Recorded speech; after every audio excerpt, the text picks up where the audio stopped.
When the UK went into lockdown, one of the things that I said to lots of people around me as we all migrated our meetings onto Zoom and Teams and various other platforms was that perhaps one good thing that might come out of this is that if we're all forced to use the virtual media, then we might get a better sense of what they're good for and what they're not so good for.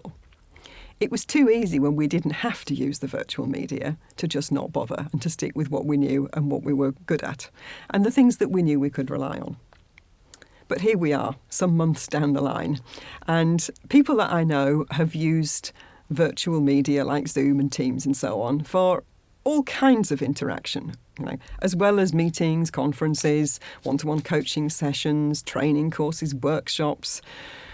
I've even seen people doing things like social events online. I know of weddings that have been done online. And one of my colleagues reported that her church did a baptism online. So it really seems to me that people have had a go at doing practically everything conceivable using the virtual media. So we've had a go. What do we think? What do you really think these virtual media are good for? And what are they not so good for?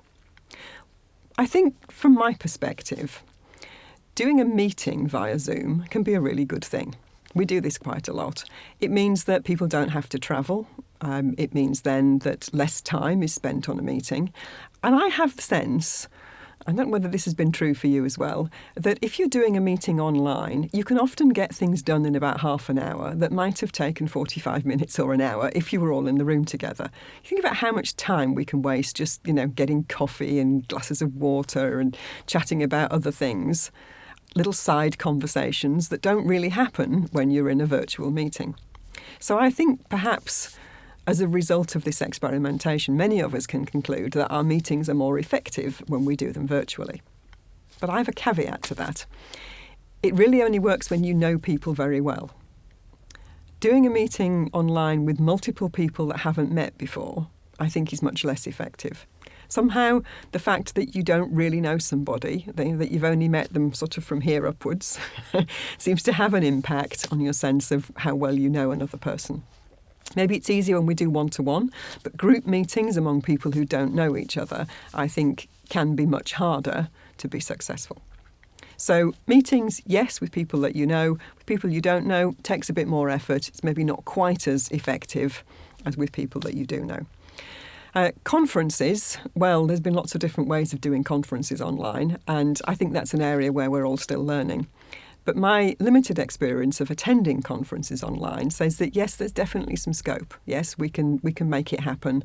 And as the technology becomes more sophisticated and people get more sophisticated in the way they use it, I think there's a great deal to be gained here. Coaching, yes, easy to do online. In fact, I've had several coaches report to me that some of their clients have been delving into some of the deeper issues that they might not normally be that keen to talk about. And we're kind of guessing that this might be that if someone feels safe in their own home or their own office, so they're in their own space, that it's easier sometimes to talk about some of the more difficult things. Perhaps you feel a little less vulnerable if you're in your own space than you would if you were in your coach's office, for example. So that's an interesting area where maybe we're getting even better results by doing some things virtually and online. Training, well, this is something that I've had to think long and hard about. For me, the jury's still out.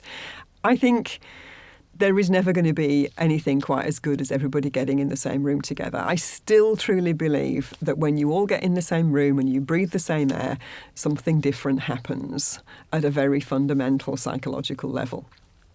But while ever breathing the same air might be a problem, better than not doing anything is to do something online. And, the digital technology allows us to do a great deal online that we might think could only be done face-to-face. So it's still a good thing to do. It certainly doesn't detract from the learning experience to the extent that I thought it might do before I actually tried it out. But still, top of my list would be let's all get in the room together. But not at the moment. I think social events are the thing that's hard to do online. And some of that is because at a normal social event, if you've got 10 or a dozen people, then they won't all be having one conversation. you'll be having several small conversations. And unless you actually divide people up into online meeting rooms and force them to talk to just 2 or 3 other people, the social thing doesn't really happen. If you've got 20 people all on one call, it usually ends up with 1 or 2 people doing the talking. So bizarrely, it seems to me that it's the social areas that perhaps most of us had in the past used the virtual technology for the most. They're actually the areas where it's hardest to replicate the experience that you might get if you were there face to face. Just my opinion. Be interested to know what you think.